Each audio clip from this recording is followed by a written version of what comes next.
నమస్తే, welcome to Andhraprabha. Ration కార్డుల అంశంపై దేశ సర్వోన్నత న్యాయస్థానం కీలక వ్యాఖ్యలు చేసింది.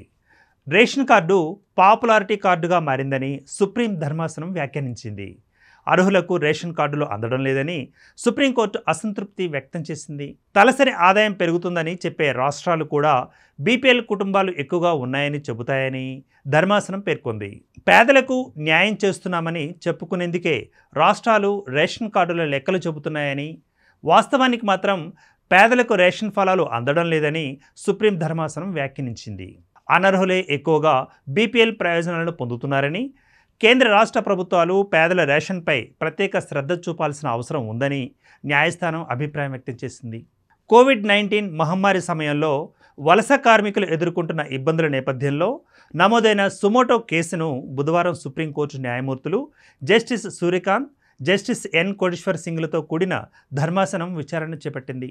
ఇన్ని రేషన్ కార్డులు జారీ చేశామని చెప్పుకునే రాష్ట్రాలు రేషన్ కార్డులను ప్రచారం కోసం వినియోగిస్తున్నాయని పేర్కొంది.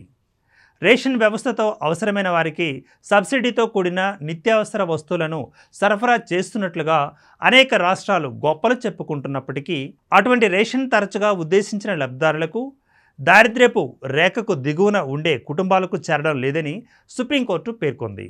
విచారణ సందర్భంగా సీనియర్ న్యాయవాది ప్రశాంత్ భూషణ్ వాదనలు వినిపించారు.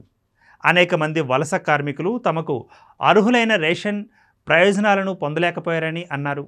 దీనివల్ల రేషన్ సరఫరాలకు అర్హులు కాని ఇతరులు రేషన్ కార్డులను దుర్వినియోగం చేయడంపై ధర్మాసనం ఆందోళన వ్యక్తం చేసిందని తెలిపారు. నిజమైన బీపీఎల్ కుటుంబాలకు ప్రయోజనాలు అర్హత లేని వారికి చేరుతున్నాయా అన్నది మా ఆందోళన అని వారు పేర్కొన్నారు. రేషన్ కార్డు ఇప్పుడు పాపులారిటీ కార్డుగా మారిపోయింది. రాష్ట్రాలు మేము చాలా జారీ చేశాం అని అంటున్నాయి.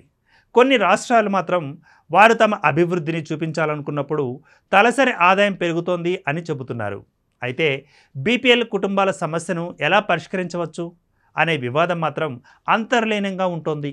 అది అర్హులైన వ్యక్తులకు చేరేలా మనం నిర్ధారించుకోవాలి అని జస్టిస్ సూర్యకాంత్ వివరించారు. కేంద్ర ప్రభుత్వం ఈ-శ్రమ్ పోర్టల్లో నమోదు చేసుకున్న దాదాపు 30 కోట్ల మంది వలస కార్మికులకు, 8 కోట్లకు పైగా వలస కార్మికులకు రేషన్ కార్డులు లేవని న్యాయవాది ప్రశాంత్ భూషణ్ కోర్టుకు తెలియజేశారు.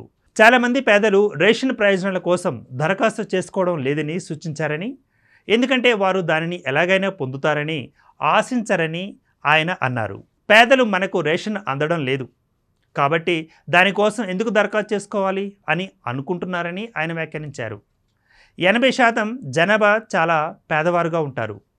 వారందరికీ ఆహార భద్రత అవసరమని భూషణ్ వ్యక్తీకరించారు.